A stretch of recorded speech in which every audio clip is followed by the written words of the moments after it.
Hey hoes, it's Aaron, your friendly neighborhood podcast host. We're actually off this week, and tomorrow we'll share a fun episode of another podcast Amanda and I do that hopefully will make you smile, because I think everybody needs that right now.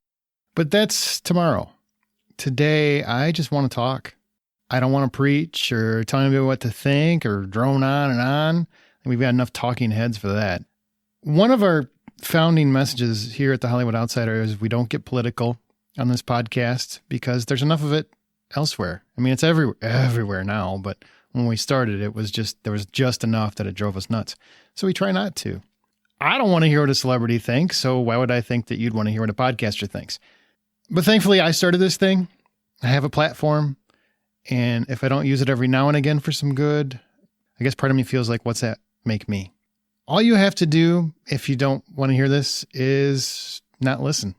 And ironically, that's what I want to talk about, is listening. We're not doing it. Me, you, all of us. We're not listening. 2020 has been a shit show. The world is literally on fire, and none of it is new. It's been going on for several years. Everyone chooses to blame the president, and I'm not saying that there's not some truth there, but we weren't listening to each other before that, and that's partly how it kept elevating. That's partly how he got elected.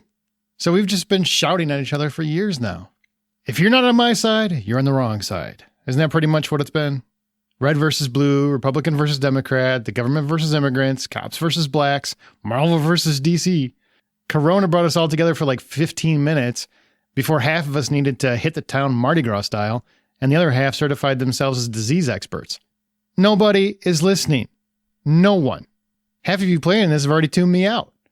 It's just funny because everything I just mentioned has another side to it.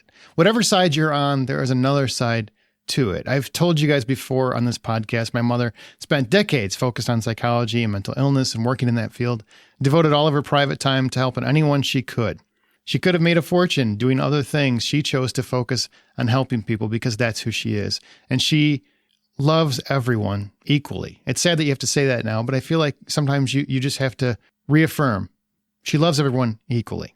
But do you know why she's so great at her job? Because she listens. 100%, that's the reason. She listens. If someone thinks they know better than science, she listens to them carefully. She'd even listen to flat earthers. I don't know why, but she would. If someone appears violent, she still listens to their story. Racist, hateful, criminal, psychotic, always listening.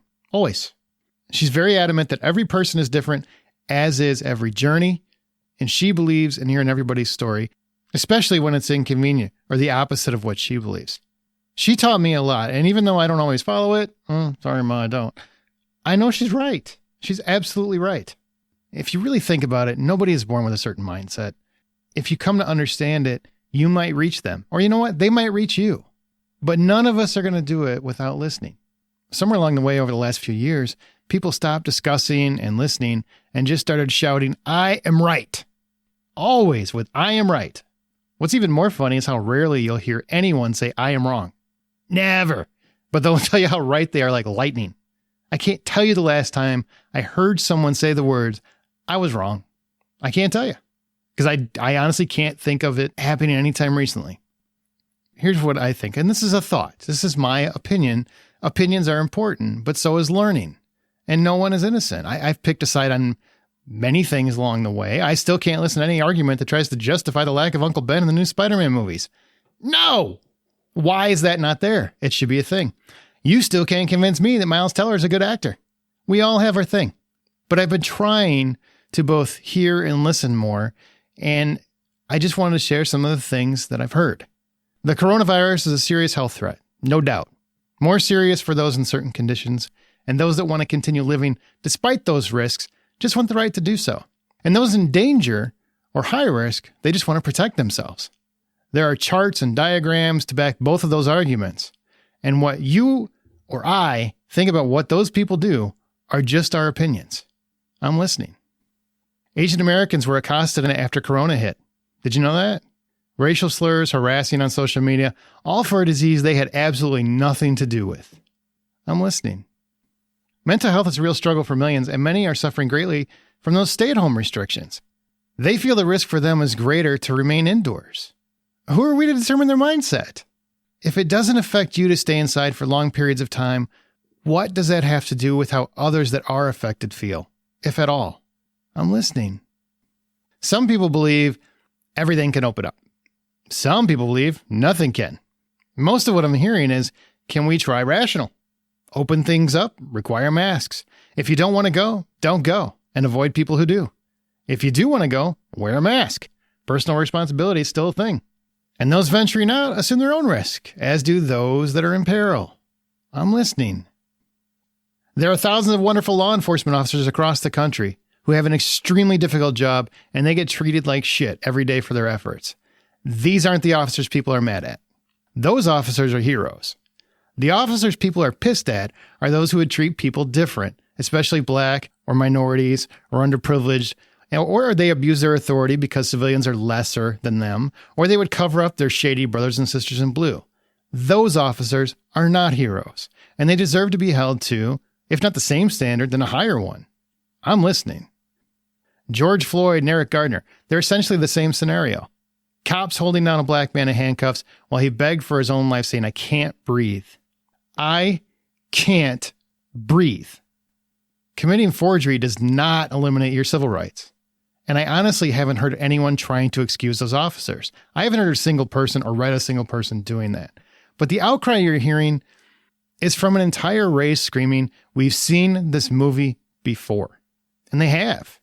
African Americans want the officers involved, all of them, charged, and they want to see real reform in police training. Most importantly, they want to feel safe walking down the street. Yes, there has been looting and riots in the streets from a few. You probably don't feel safe because of it. Now imagine that was every day of your life. None of it is necessary, and only all of us can make it better by holding those in power accountable. I'm listening. Black lives do matter. Before you drop all lives matter mantra, which I will say, of course they do. All lives do matter. No one's disputing that. But I'm not getting murdered on the street just for being white. If you're on a boat with 49 of your closest friends and only one is in the ocean drowning, who needs saving? The 49 are going to be fine. It's that one that needs help, because that is what these voices are crying out for. And if that example doesn't help, let me try a personal one. I've talked about this before. I grew up around the projects, and it was a predominantly black neighborhood. I had a lot of black friends as I grew up. We would get in plenty of trouble. We would all equally get in plenty of trouble. This was in the 80s. I can't even count how many times police would pull my friends over or pull a random search on them for nothing other than they look like thugs. Yeah, that's a quote. That's not something I just threw in there because somebody's tweeting it. That's actually something that was said when I was growing up. And it didn't mean all of us. It was very pointed. And you know what? Rarely did that happen to me. And I was with them. So that happened 30 years ago, and it's still happening now where some police officers, and I say some because I do believe it is some, not many, but some police officers regularly single out black Americans. So put that in perspective. Many of us were going stir crazy, right? Being told to stay inside our homes for less than 2 months. And this shit has been happening their whole lives. How would you feel? How would you feel? I can only imagine what that's like, and even that isn't close to actually living it. But I think it's important to always listen to those stories. And I am listening. If we want to come out of all this raging dumpster fire that 2020 has become, we have to stop yelling and start a dialogue with people who think differently than us. We just do. We need to understand each other. We need to relate to each other because despite our upbringing or our beliefs or our differences, ultimately we are all the same. We started out that way. It's what happened along the way that put us in different places. And personally, I hear all of you. I hear you. I'm listening. You guys listening to this have always been like the best community. And for that, I am so proud to have been part of the Hollywood Outsider for all of these years. I've had so many fantastic conversations and respectful debates with so many of you. We've always found a way to understand and relate to each other. And I hope that continues. I really do. I mean, I hope me putting this, whatever this is, out there doesn't detract from that relationship. But I do think it's important. I think it's important if you have a platform at least once in a while to try to do some good. And I'm not going to solve anybody's problems, but I can encourage listening. We're a podcast. That's what you do with us, is you just listen. If you can hear and listen to us for an hour and a half every single week, can't you do that with your neighbor or your friend or somebody whose opinion is the opposite of yours, to maybe just try to understand where they're coming from and maybe have a dialogue or a conversation where you both can understand each other? Probably won't even take you as long as our show normally is, and it's already too long. So I'll say this in closing, and this is just for me personally, okay? I don't represent everybody, just me. I don't care who you voted for. I don't care what color you are, what party you align with, what news network you watch. I don't care about any of that. All of that is noise. It's just noise meant to divide us even further than we already are. There are so many sites and so many communities that generate revenue from dividing people. I see it in entertainment sites I used to love, and I see them running articles and videos and op-eds and everything else, just trying to bring people further apart, trying to put one more wedge in that divide. Because every time they do, it gets people arguing, it gets people angry, and when they get angry, they click. When they get angry, they respond. When we get angry, they generate revenue. It's all about revenue. It's a sad, sad thing that causing that divide generates other companies, lots of companies, revenue. All I want from anyone, everyone, is to be a decent human being. That's it. Just be decent. Love those you care about and learn about those you don't.